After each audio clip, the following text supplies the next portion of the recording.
Je m'appelle Heidi Hegstag et voici une revue du placement du bloc fémoral. Les indications chirurgicales de l'utilisation et les zones sensorielles sont listées ci-dessus. Il est important de regarder le diagramme de droite et de remarquer que le bloc fémoral couvre toutes les zones en bleu. Si l'intervention chirurgicale nécessite de couvrir les zones en rouge, un bloc supplémentaire sera nécessaire. S'assurer que le patient comprenne la procédure, les risques et les avantages. Obtenir le consentement éclair du patient. Avant de commencer, assurez-vous que vous disposez du matériel nécessaire, des gants stériles, en chambre stérile, d'une solution antiseptique, bétadine, une seringue de 20 ml et de 3 ml, d'une aiguille biseautée à 50 à 100 mm, d'une anesthétique locale ou d'un stimulateur nerveux. Pour le guidage par ultrason, assurez-vous que l'appareil avec le transducteur linéaire, le marchand stérile et le gel sont dispensables. Placez le patient et décubitus dorsal. Si le patient est obèse, utilisez un ruban de soie large pour rétracter le pénis hors du champ. Visualisez le triangle fémoral. Le sommet du triangle est constitué du ligament inguinal, du muscle sartorius et le muscle gracilis. À l'intérieur du triangle se trouve la veine, l'artère et le nerf. Le nerf fémoral est enveloppé à l'intérieur du fascia iliaca et c'est dans le fascia iliaca qu'il faut installer l'anesthétique locale. Nettoyez la zone avec la bétadine et commence par le centre et on vous élonge le site par un mouvement circulaire. Une fois que la bétadine est complètement séchée, vous placez un drap stérile. Il existe deux techniques pour réaliser un bloc fémoral. Utilisez un stimulateur nerveux, utilisez un appareil à ultrason, échographie.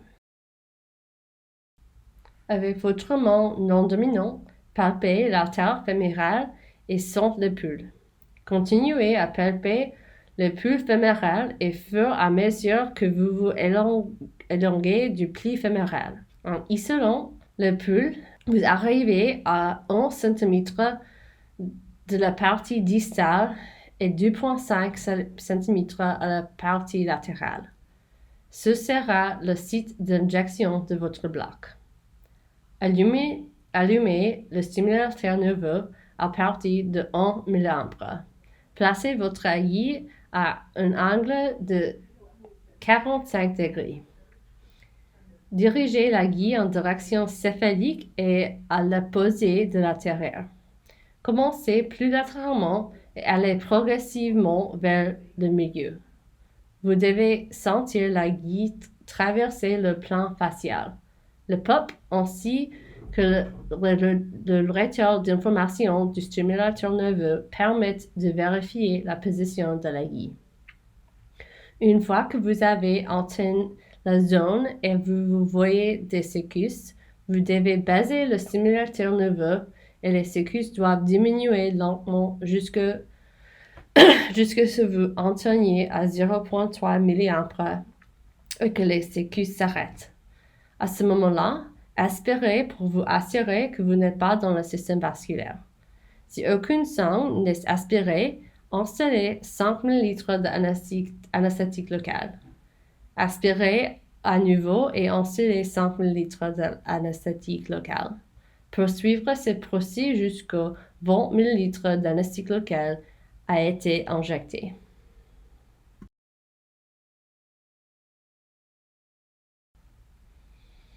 Avec l'aide d'échographie, identifiez l'artère fémorale au niveau du pli fémoral.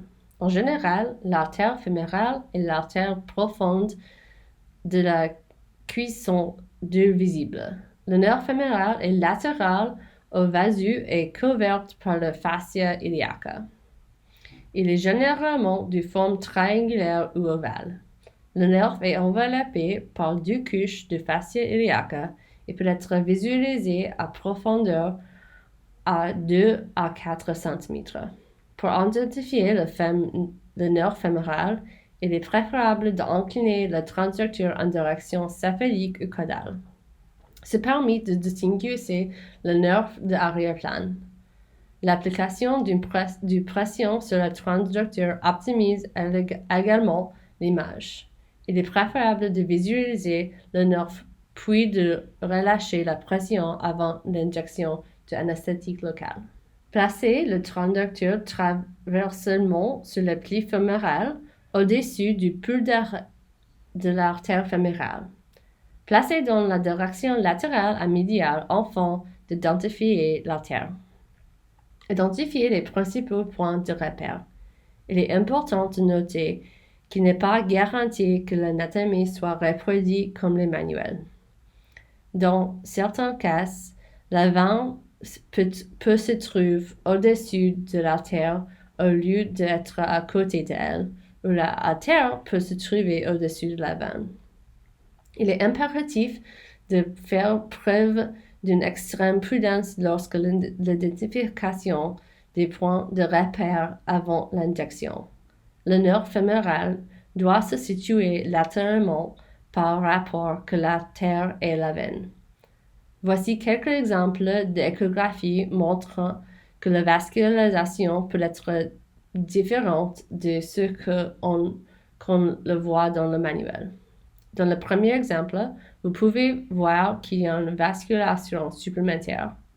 Il ne s'agit pas toujours d'une veine, d'une artère et puis d'un nerf. Sur la deuxième photo, vous voyez que l'artère se trouve au-dessus de la veine. Dans les images 3 et 4, vous pouvez voir l'artère et la veine. Il est parfois difficile de les différencier. Avec votre transducteur, si vous appliquez une pression, le vent est beaucoup plus facile à afficher que l'artère. Insérez l'aiguille d'un angle de 45 degrés par rapport de la peau, juste sur le ligament inguinal et latéralement par rapport au pouls de l'artère fémorale. Avancez l'aiguille lentement et doucement pour éviter une ponction vasculaire accidentelle. Si vous disposez d'un stimulateur nerveux, utilisez-le pour confirmer la proximité du nerf fémoral et observe les contractions musculaires ou la paresthésie. L'objectif est de placer la pointe de l'aiguille juste à côté de la face latérale du nerf fémoral, sur le fascia iliaca ou entre les 2 couches du fascia iliaca qui entourent le nerf fémoral. Aspirez le sang pour s'assurer qu'il n'y a pas de l'injection intravasculaire. Si aucun sang n'est aspiré, injectez l'anesthésique local lentement pour créer un étalement de l'anesthésique autour du nerf fémoral. Ne jamais injecter contre une forte résistance. Le dépôt correct de l'anesthésique local est confirmé soit par l'observation du nerf fémoral déplacé par l'injection pour l'injecteur, soit par l'étalement de l'anesthésique local au-dessus ou au-dessus de la nerf, l'enterrant et le séparant les couches de la fascia iliaca. Le volume approximé de l'anesthésique local est généralement de 20 ml. Une couche de l'anesthésique local immédiatement adjacente aux aspects postérieurs, latéraux ou antérieurs est suffisant. Une fois que vous avez installé 20 ml, et n'oubliez pas d'aspirer au moins 5 ml, vous rétracterez votre aiguille. Surveillez le patient. Après l'inhalation, surveillez attentivement le patient pour déceler tout l'effet indésirable ou toute complication, comme la toxicité de l'anesthésie locale, les saignements ou les lésions des structures avoisinantes. Les patients perdent perdront leur fonction sensorielle et motrice. Le patient ne doit pas se déplacer tant que les fonctions sensorielles et motrices ne sont pas rétablies. La sécurité d'abord.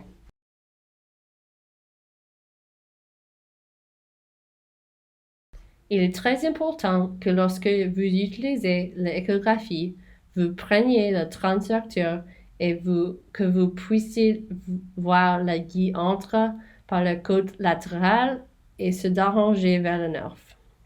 De cette façon, vous pouvez vous assurer que la guie ne traverse pas l'artère. Lorsque vous effectuez à la stimulation nerveuse, vous n'avez pas la même visualisation qu'avec l'échographie. Prenez votre guide et insérez-la en travaillant d'une manière céphalique. Vous commencez plus latéralement et vous travaillerez plus médialement jusque votre stimulateur nerveux vous indique que vous êtes près du nerf. Soyez extrêmement prudent avec cette approche car toucher l'artère est un risque important. Merci d'avoir regardé cette vidéo.